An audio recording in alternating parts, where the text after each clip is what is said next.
The morning of September 26, 1944, broke cold and foggy across the plains near Arracourt in northeastern France. Visibility was less than 50 yards. Staff Sergeant Lafayette Poole, a Sherman tank commander with the 4th Armored Division, sat in his turret, listening to the muffled sounds of diesel engines idling in the thick grey soup that had swallowed the French countryside. Somewhere out in that fog, German armour was moving. Radio intercepts and prisoner interrogations had confirmed it. Elements of the Fifth Panzer Army were massing for a counterattack, including the feared Panther tanks that had bloodied American forces since Normandy. Poole's crew had been briefed the night before. The Panthers were coming, and doctrine said you didn't let Panthers get close. American tanker training had been explicit about German armour. The Panther's 75mm gun could penetrate a Sherman's frontal armour at ranges exceeding 2,000 yards. The 10, Sherman's 75mm gun could barely scratch a Panther's frontal plate at any range. The mathematics were brutal. To survive, you flanked, you manoeuvred, you used terrain. You never, ever let a Panther close to effective range.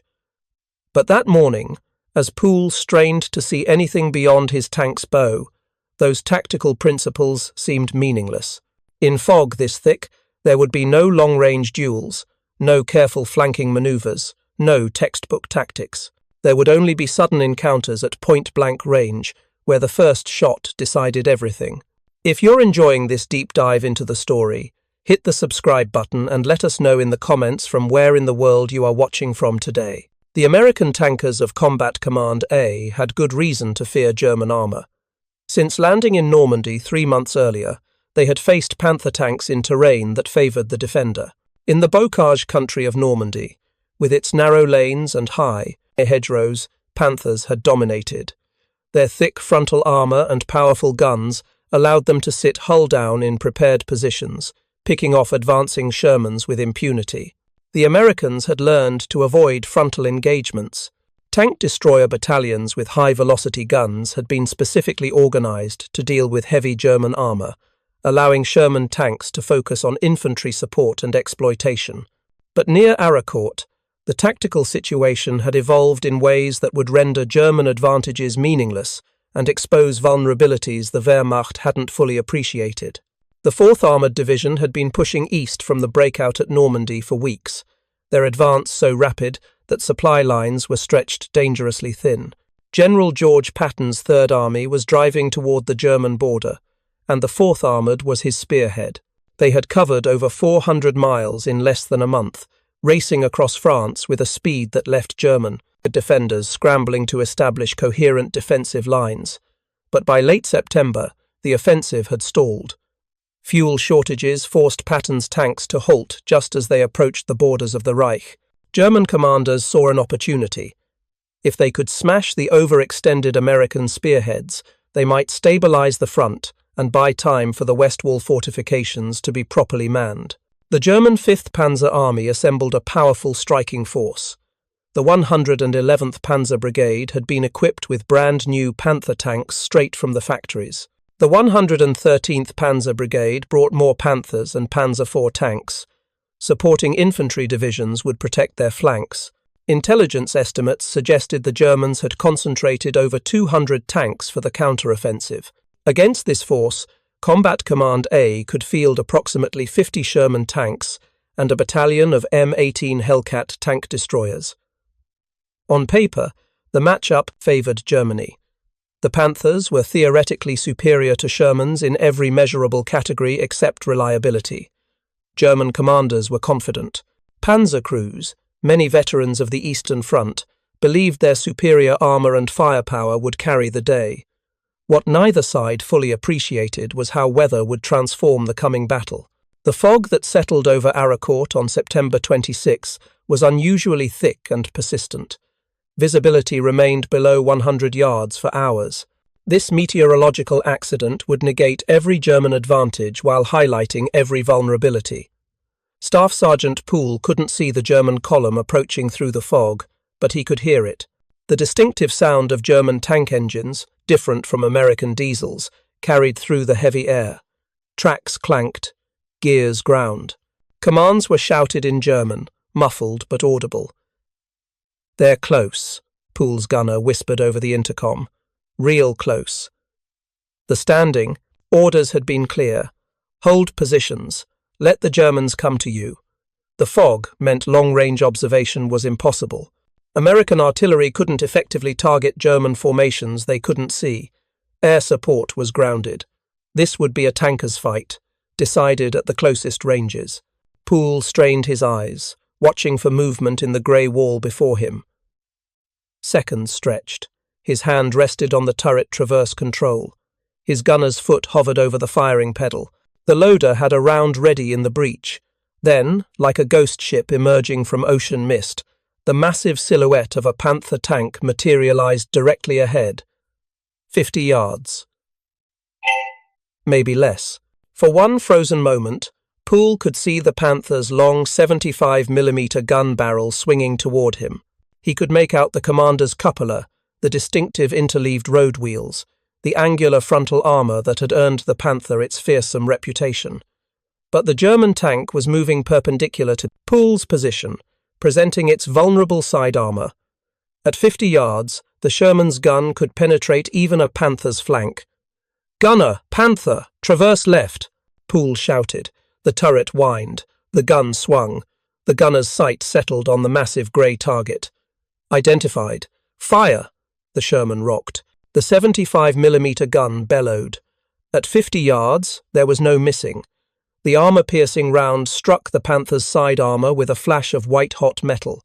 The penetration was clean, the round punching through steel that was never designed to stop projectiles at such close range. The Panther shuddered. Smoke began pouring from hatches. Within seconds, flames erupted as the internal ammunition storage ignited. The German crew bailed out, silhouettes running into the fog.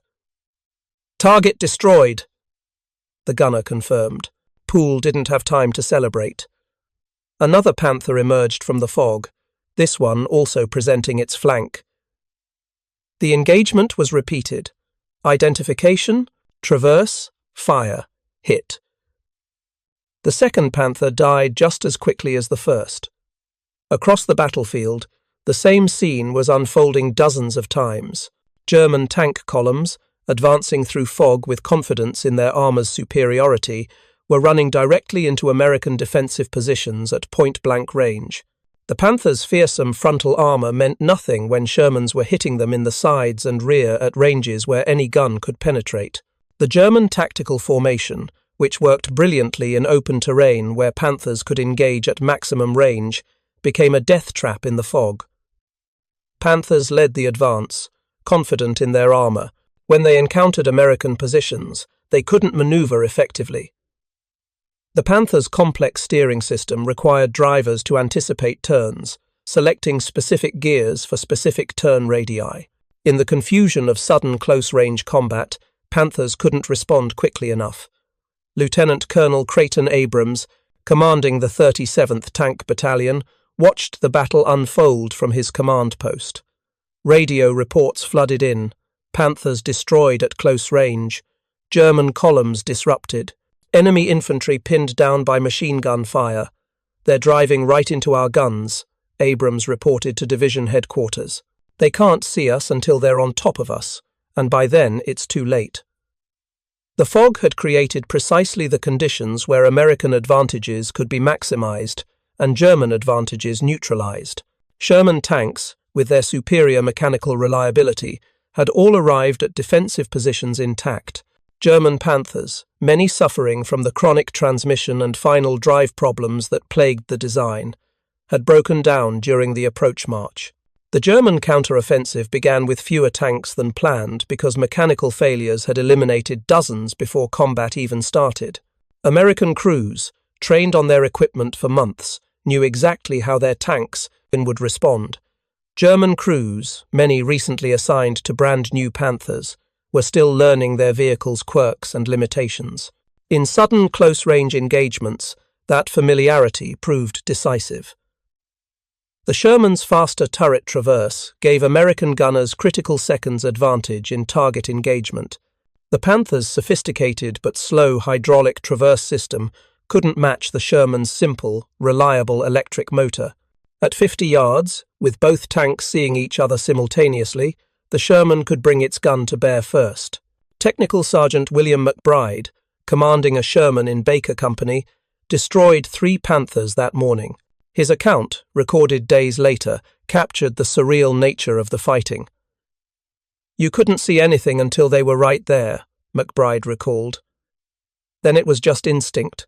Whoever shot first lived. We were faster. Our gun came around quicker. We knew our equipment. They were still figuring theirs out." The German crews, trained to engage at long range where their armor and gun gave them overwhelming advantages, found themselves in knife-fighting range where those advantages evaporated. Panther commanders, who had dominated battlefields by sitting hull down 2,000 yards away, were suddenly facing Shermans at 50 yards with their vulnerable sides exposed. The psychological impact on German crews was catastrophic. They had been told Panthers were invincible, that American Shermans were inferior Tommy Cookers that would burn when hit. Instead, they were dying in their supposedly superior tanks, unable to bring their advantages to bear before American guns found their weak points. By mid-morning, the fog began lifting. As visibility improved, the full scope of the German disaster became apparent. Burning Panthers littered the battlefield. German infantry, separated from their armoured support, were surrendering in large numbers.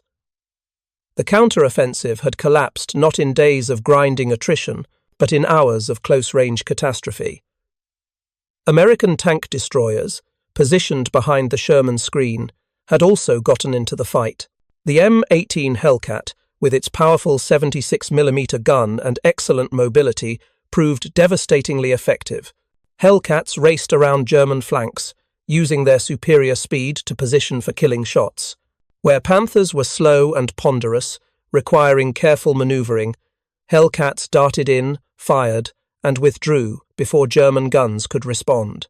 Captain James Leach, commanding a company of Hellcats, described the engagement with professional satisfaction. "The fog actually helped us," he said. "We could move fast, hit them from unexpected angles, and disappear before they could react. Their Panthers couldn't chase us. They were too slow, too heavy, and half of them seemed to have mechanical problems anyway." The mechanical unreliability that plagued German armour became increasingly apparent as the battle developed. Multiple Panthers were discovered abandoned not because they'd been hit, but because they'd broken down. Final drive failures, the chronic problem that had haunted the Panther since its introduction, claimed multiple vehicles during the approach march and retreat. German after-action reports, captured later, confirmed what American forces observed. The 111th Panzer Brigade reported catastrophic losses. Of the vehicles that actually reached the battlefield, most were destroyed or abandoned. Mechanical failures eliminated additional tanks before they could engage. The counteroffensive, planned as a powerful armoured thrust, dissolved into chaotic retreat. American forces pressed their advantage. As the fog cleared completely, artillery observers could finally direct fire onto retreating German columns. Tactical aircraft, grounded during the morning fog, took to the skies and pummeled German formations trying to withdraw. What began as close-range tank battles evolved into a rout. By nightfall on September 26th, Combat Command A had virtually annihilated the German striking force. Preliminary counts suggested over 40 German tanks destroyed or captured. American losses were minimal, fewer than 10 Shermans knocked out, most of them repairable. But the Battle of Arracourt wasn't finished. The fighting would continue for days as German commanders, unwilling to accept defeat, committed additional panzer brigades to repeated attacks. And in those subsequent engagements, the patterns established on September 26th would repeat with even more devastating consequences for German armour. The German High Command refused to accept the disaster at Arracourt as decisive. Throughout late September and early October of 1944, additional panzer formations were fed into the battle, each convinced that their superior equipment and training would succeed where others had failed. The Fifth Panzer Army committed the 113th Panzer Brigade, freshly equipped with Panther tanks. Supporting units brought Panzer IVs and assault guns. German commanders believed that with clearer weather and proper coordination, they could reverse the initial setback. What they didn't understand was that the conditions at Arracourt on September 26th had merely exposed fundamental problems with German armoured doctrine that existed regardless of weather. The fog had accelerated the revelation, but the underlying vulnerabilities were always present. Lieutenant Colonel Creighton Abrams, whose 37th Tank Battalion had performed brilliantly during the initial engagement, prepared his forces for continued combat. Intelligence reports indicated more German armour was approaching. This time, the weather was clearing. The coming battles would test whether American success had been merely fortunate circumstance or something more fundamental. Abrams had been with the 4th Armoured Division since its formation, training the unit in the deserts of California and the forests of Tennessee, before leading them through the breakout from Normandy. He understood armour warfare not as abstract theory, but as practical reality. His philosophy was simple. Keep moving, maintain momentum, and never let the enemy dictate the terms of engagement.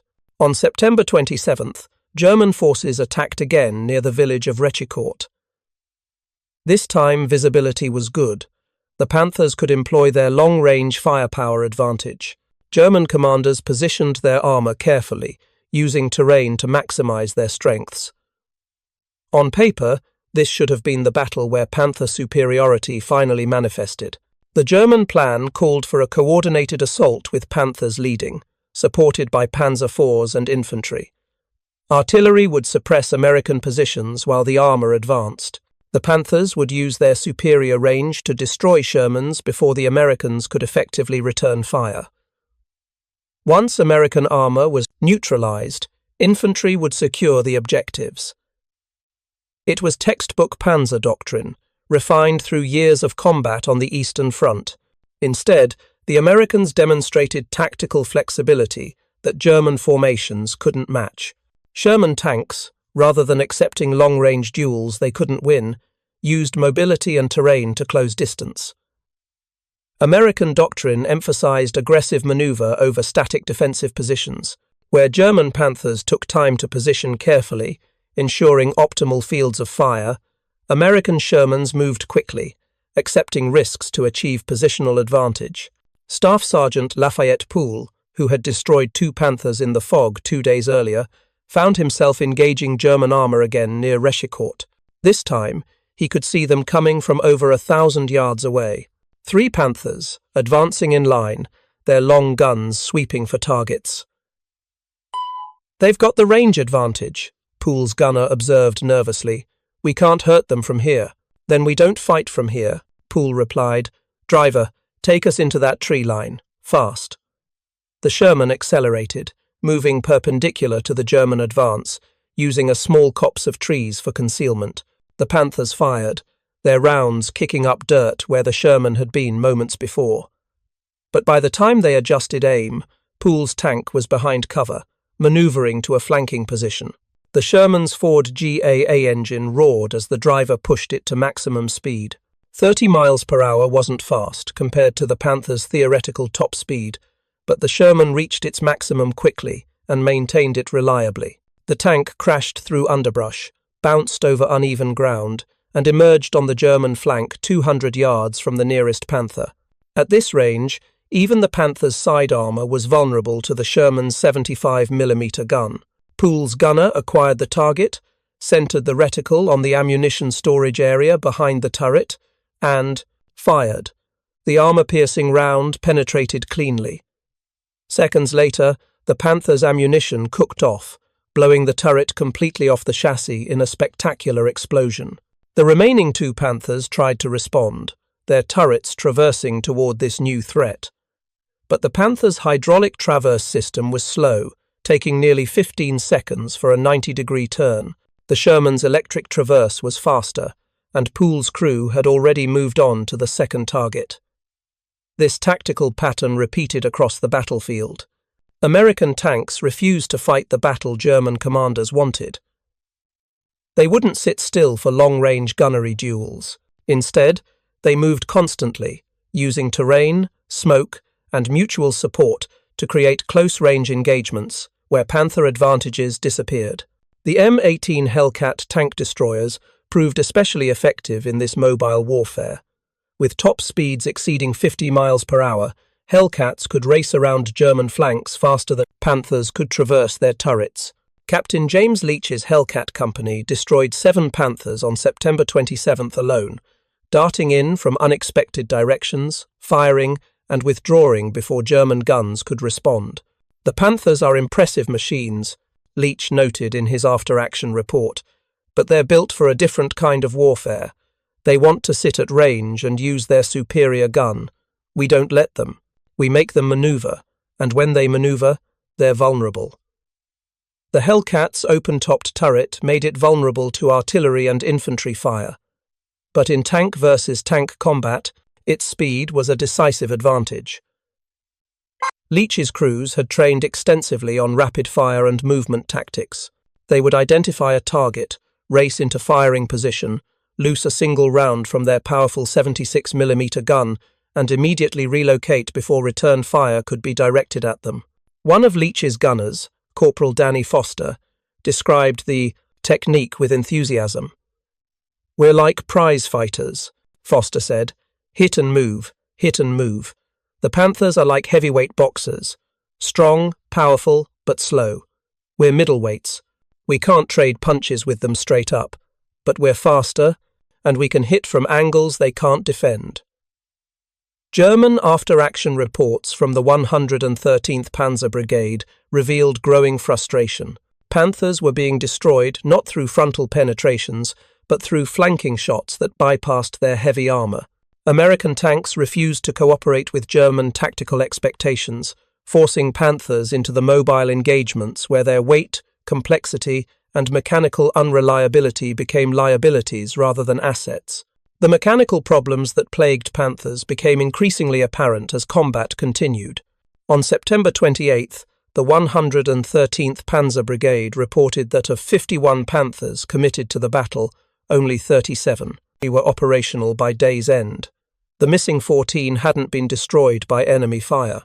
They'd suffered mechanical failures, primarily the chronic final drive breakdowns that had haunted the design since its introduction. Technical Sergeant William McBride, whose Sherman company was positioned to observe German assembly areas, reported seeing Panthers being towed by recovery vehicles even before combat began. "Half their tanks broke down just getting to the fight," McBride recalled. "We watched them through binoculars, Panthers sitting disabled while their crews worked on them. Some never made it to the battlefield at all." The German recovery system was itself problematic. The Berger Panther recovery vehicle, based on the Panther chassis, was theoretically capable of retrieving disabled Panthers, but the Berger Panther suffered the same mechanical problems as the gun tanks it was meant to recover. American observers documented instances where recovery vehicles broke down while attempting to tow disabled combat tanks, creating clusters of immobilized German armor that became easy targets for artillery and airstrikes. The contrast with American mechanical reliability was stark. The 4th Armored Division maintained operational rates above 85% throughout the battle. Shermans that were damaged could often be repaired quickly in field workshops. The simple, robust design meant that mechanics with basic tools could address most problems. Panthers required specialized equipment and trained technicians for even routine maintenance. American maintenance doctrine emphasized forward repair. Mobile maintenance teams accompanied combat units, performing repairs as close to the front as possible. The Sherman's modular design facilitated this approach. Engines could be swapped in the field within hours. Transmissions were accessible and replaceable. Track sections could be changed quickly using standard tools.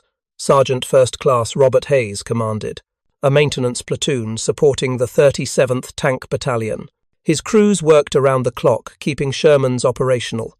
"We had Shermans that took hits, lost track sections, had engine problems, whatever," Hayes explained.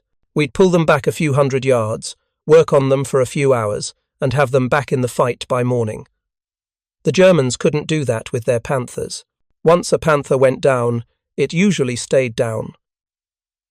By September 30th, the German offensive had completely stalled. Over the course of 5 days of fighting, Combat Command A had destroyed or captured more than 90 German tanks, the vast majority of them Panthers and Panzer IVs. American losses totaled fewer than 30 tanks, most of them recoverable and repairable.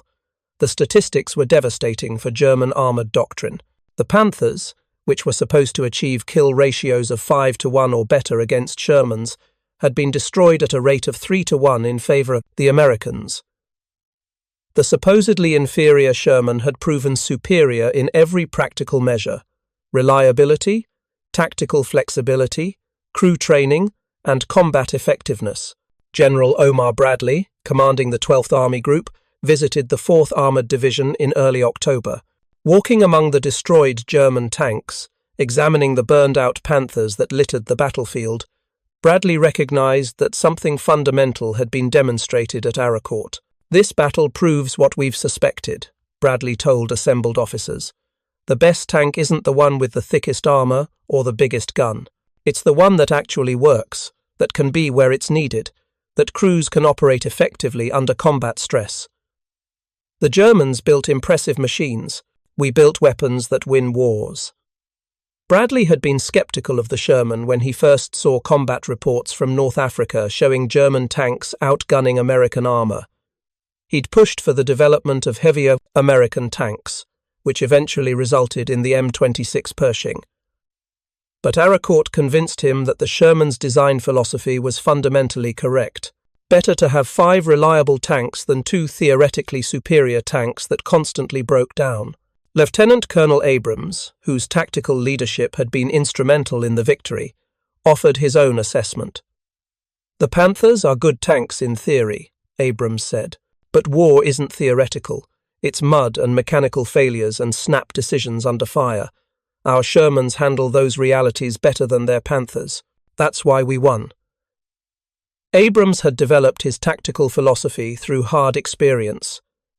In Normandy, he'd seen Panthers dominate static defensive positions, but he'd also observed that whenever Panthers were forced to maneuver under pressure, they became vulnerable. The Arracourt terrain, with its rolling hills and small villages, offered opportunities for the mobile warfare at which American armor excelled. Abrams had exploited those opportunities ruthlessly.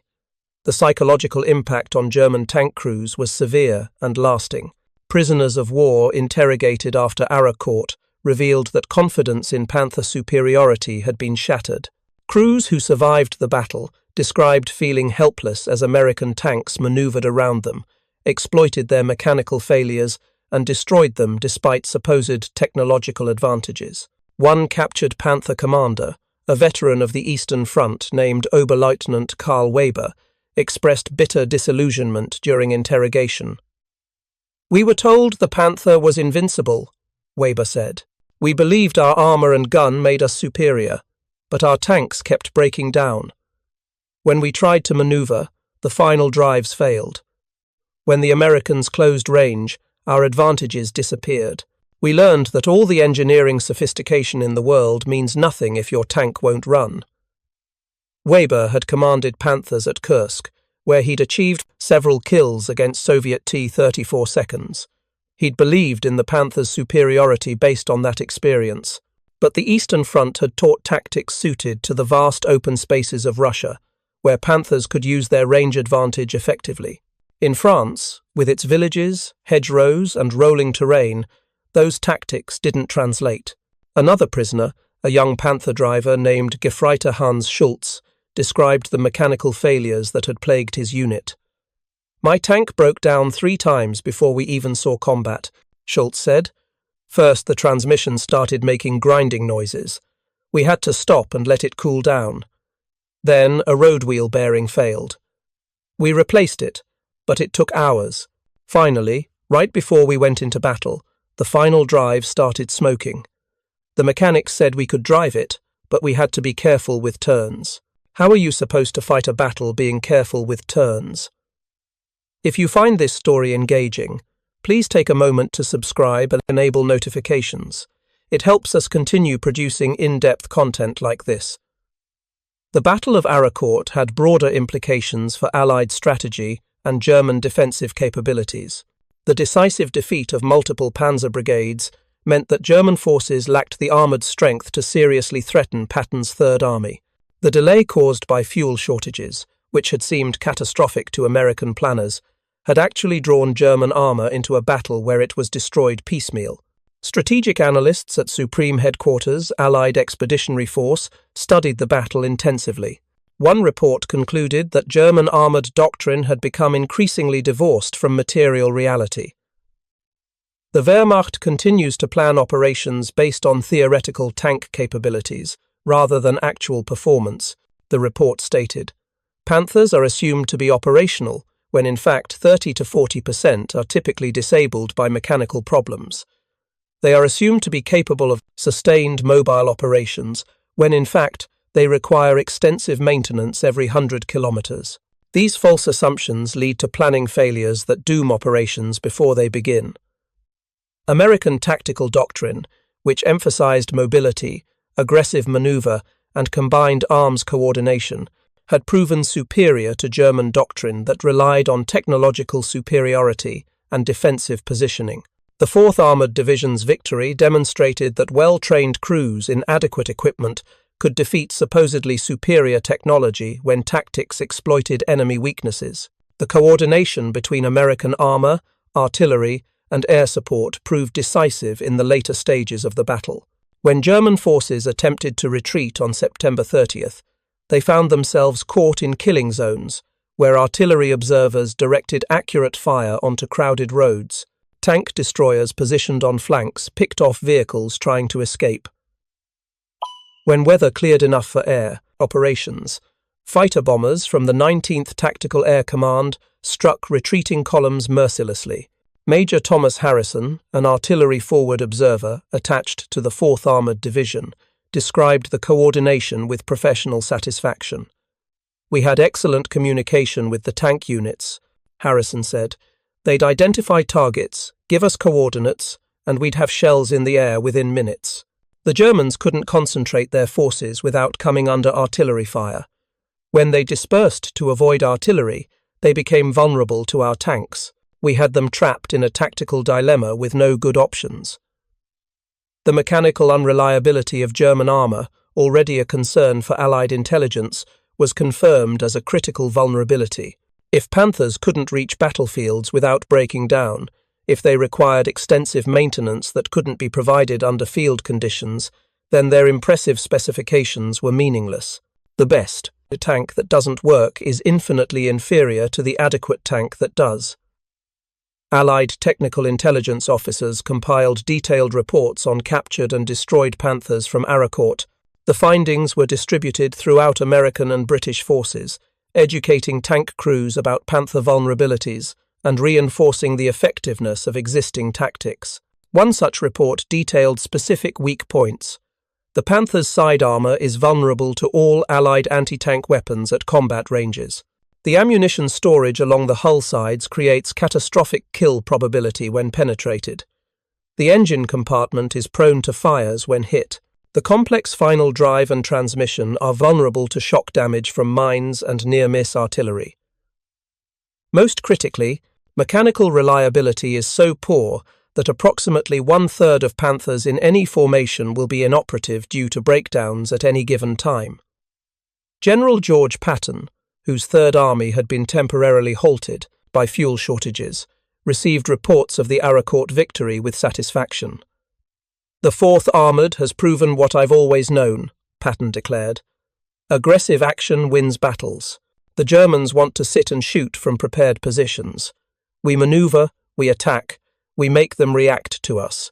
Their fancy tanks can't keep up." Patton visited the battlefield on October 2nd, touring destroyed German vehicles and talking with tank crews. He awarded medals to several soldiers who had distinguished themselves, including Staff Sergeant Poole, who received a Silver Star for destroying multiple enemy tanks. Patton's visit boosted morale and reinforced his reputation as a commander who understood and appreciated armoured warfare. The captured and destroyed Panthers at Arracourt provided valuable intelligence for American technical services. Engineers examined the vehicles, documenting the mechanical failures that had claimed so many. The findings confirmed earlier reports from testing of captured Panthers. Final drives were failing catastrophically after minimal use. Transmissions showed excessive wear. Engines were prone to overheating and fires. One technical intelligence report, compiled from examining Panthers destroyed at Arracourt, concluded with brutal honesty. The Panther tank represents engineering sophistication that exceeds practical requirements and undermines combat effectiveness. Its mechanical complexity ensures that even when functioning properly, it requires maintenance infrastructure that cannot be sustained in mobile warfare. When compared to the M4 Sherman in actual combat conditions rather than theoretical specifications, the Panther is demonstrably inferior. The report's appendices included detailed photographs of failed final drives, burned engine compartments, and damaged transmissions. American engineers noted that many failures showed patterns consistent with design flaws rather than combat damage or poor maintenance. The final drives, in particular, exhibited wear patterns indicating that the gears were simply inadequate for the loads they experienced during normal operation. The German High Command struggled to understand what had happened at Arracourt. Reports from surviving officers described American tactical superiority, mechanical failures, and poor coordination. But these explanations didn't align with German assumptions about technological determinism. If German tanks were superior in armor and firepower, they should have won. The fact that they didn't suggested problems that German leadership was reluctant to acknowledge. General Hasso von Manteuffel, commander of the Fifth Panzer Army, submitted a frank assessment to the Wehrmacht High Command. The operation failed due to multiple factors, von Manteuffel wrote. American tactical flexibility exceeded our expectations. Their ability to maneuver and concentrate forces rapidly prevented us from bringing our advantages to bear. Additionally, mechanical failures reduced our effective strength by 30% before combat even began. We cannot conduct mobile operations with equipment that breaks down constantly. Von Manteuffel's report was not well received. Senior commanders, including Hitler himself, preferred to blame failures on execution rather than fundamental problems with equipment or doctrine. The message from the top was clear. German technology was superior, and failures must be due to inadequate leadership or troop quality.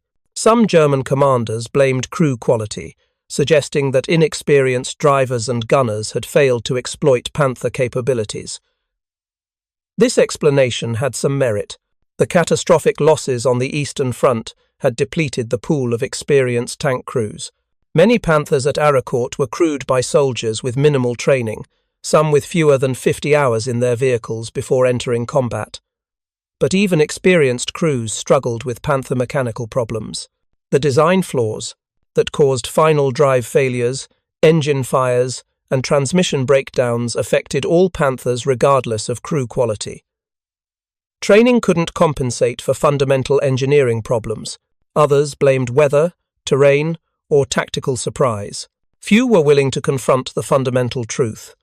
The Panther's design prioritized characteristics that looked impressive on paper but didn't translate to combat effectiveness.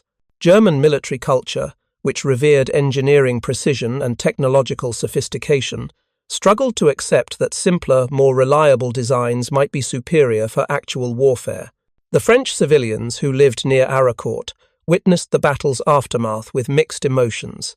The destroyed German tanks represented liberation from occupation, but the violence of the fighting had damaged villages and farms. Crops had been trampled by tanks, buildings had been destroyed by artillery, livestock had been killed in crossfire. One farmer, whose field contained 7 burned-out Panthers, observed to American soldiers, "Your tanks are smaller, but there are more of them, and they still run. The German tanks are bigger, but they sit broken. I think your generals understand war better than theirs." That simple observation captured a profound truth. American military doctrine, shaped by industrial realities and pragmatic assessment of modern warfare's demands, had prioritized characteristics that actually mattered: mass production, mechanical reliability, ease of training, and tactical flexibility trumped individual vehicle superiority. The Sherman wasn't designed to win tank versus tank duels. It was designed to win wars. American industrial capacity enabled this approach. By October 1944, American factories had produced over 40,000 Sherman tanks in various models. This mass production meant that losses could be replaced quickly, that units could be kept at full strength, and that aggressive tactics were sustainable even with higher casualty rates. Germany, by contrast, had produced fewer than 6,000 Panthers total. Each loss was difficult to replace. The complex manufacturing process meant that production rates couldn't be significantly increased without massive investment in new tooling and facilities. Strategic bombing had further degraded German production capacity, creating shortages of critical materials and forcing the use of substitute alloys that compromised quality. By mid-October 1944, the Battle of Arracourt was effectively over. German forces withdrew, having suffered catastrophic losses for no strategic gain. The Fifth Panzer Army, which had committed multiple panzer brigades to the offensive, was a spent force. The Panthers, Tigers, and Panzer IVs that were supposed to stop Patton's advance lay destroyed across the French countryside. American forces resumed their offensive toward the German border. The delay caused by fuel shortages had actually worked to Allied advantage, drawing German armour into a battle where it was decisively defeated.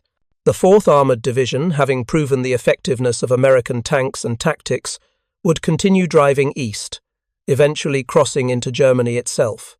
The legacy of Arracourt extended far beyond the immediate tactical victory. The battle demonstrated conclusively that German armoured superiority was a myth, that American equipment and doctrine were fundamentally sound, and that wars were won not by technological sophistication but by reliability, training, and tactical flexibility. Military historians would later identify Arracourt as one of the most decisive armoured engagements of World War II, not because of the scale — other battles involved far more tanks — but because of what it revealed about the nature of armoured warfare in the industrial age. The battle proved that logistics, maintenance, and operational sustainability mattered more than individual vehicle characteristics. For the German tank crews who survived Arracourt, the experience was devastating. Many had entered the battle believing in Panther superiority, convinced that their advanced technology would overcome American numerical advantages. Instead, they learned that their Panthers were mechanically fragile, tactically inflexible, and vulnerable to American tactics that refused to play to German strengths. One German tanker, interviewed decades after the war, recalled Arracourt with bitter clarity. "We believed the propaganda about wonder weapons and technological superiority," he said. "But at Arracourt, we learned that wars aren't won by the best specifications. They're won by the tanks that actually work, the crews that are properly trained, and the tactics that adapt to reality rather than theory. We lost that battle before the first shot was fired, because our entire doctrine was based on false assumptions." The Battle of Arracourt entered military history as one of the most decisive armoured engagements of World War II. In a single day, September 26, 1944, American forces had destroyed or captured over 40 German tanks while losing fewer than 10 of their own. Over the subsequent days of fighting, that ratio persisted, ultimately resulting in over 90 German tanks destroyed against fewer than 30 American losses. The battle validated American industrial strategy, which prioritized producing adequate equipment in vast quantities over perfectionist engineering. It validated American tactical doctrine, which emphasized mobility and aggression over defensive positioning. It validated American training methods, which prepared crews to handle their equipment effectively under stress. Most importantly, Arracourt shattered the myth of German armoured invincibility. The Panther, which had terrorized Allied tankers since its introduction, had been exposed as mechanically unreliable and tactically vulnerable. The supposedly inferior Sherman had proven superior in every practical measure. Staff Sergeant Lafayette Poole, who had destroyed multiple Panthers during the battle, reflected on the experience years later with characteristic understatement. "We were scared of Panthers at first," Poole admitted. They looked mean, and we'd heard stories about their armor and gun. But after Arracourt, we understood something important. It doesn't matter how good your tank is on paper if it breaks down before the fight or can't maneuver when combat starts. We learned that reliability beats sophistication every time. Poole continued fighting through the winter of 1944 and into 1945, eventually entering Germany with the 4th Armored Division. He survived the war and returned home to Louisiana, where he worked as a mechanic. The skills he learned maintaining and fighting in Sherman tanks served him well in civilian life. He rarely spoke about his combat experiences, but when he did, he always emphasized the same point: the best weapon is the one that works. The German prisoners captured at Arracourt provided valuable intelligence about morale and training conditions in late 1944. Many crews had received minimal training on their Panthers before being sent to the front. The complex controls and maintenance requirements of the Panther meant that even experienced tankers struggled to operate them effectively. When combined with chronic mechanical problems, this created formations that looked impressive in parade but fell apart under combat stress. American intelligence officers, analyzing the battle, drew conclusions that would influence armored warfare doctrine for decades. One report stated explicitly, "The Battle of Arracourt demonstrates that in modern mechanized warfare, tactical flexibility and mechanical reliability are more valuable than individual vehicle superiority. The force that can maneuver freely, maintain its equipment under field conditions, and adapt to battlefield realities will defeat technically superior opponents who lack these characteristics."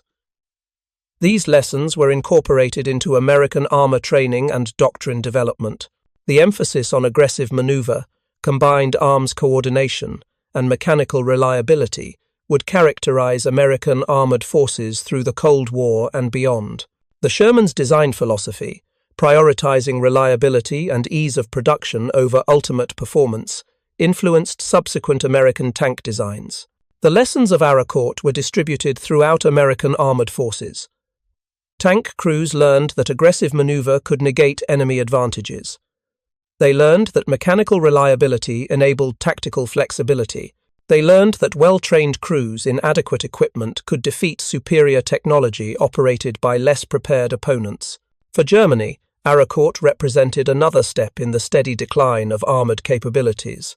The loss of multiple Panzer brigades in a single week, the exposure of chronic mechanical problems, and the demonstration that American tactics could overcome technological advantages all contributed to the erosion of German military effectiveness. By late 1944, Germany simply couldn't replace losses or maintain the sophisticated equipment it continued to produce. The Battle of Arracourt stands as testament to a fundamental principle of warfare. Perfection is the enemy of good enough. The Germans had engineered the Panther to theoretical perfection, creating a tank with impressive specifications but crippling practical limitations. The Americans had built the Sherman as a pragmatic compromise, prioritizing characteristics that actually mattered in sustained combat. The fog that initiated the battle on September 26th had been a meteorological accident, but it revealed tactical and technical truths that would have emerged eventually. The Panthers' mechanical unreliability, the tactical inflexibility imposed by their design, and the superiority of American doctrine would have manifested in any extended engagement. The fog simply accelerated the revelation, compressing into hours what might have taken weeks. Thank you for watching. For more detailed historical breakdowns, check out the other videos on your screen now, and don't forget to subscribe.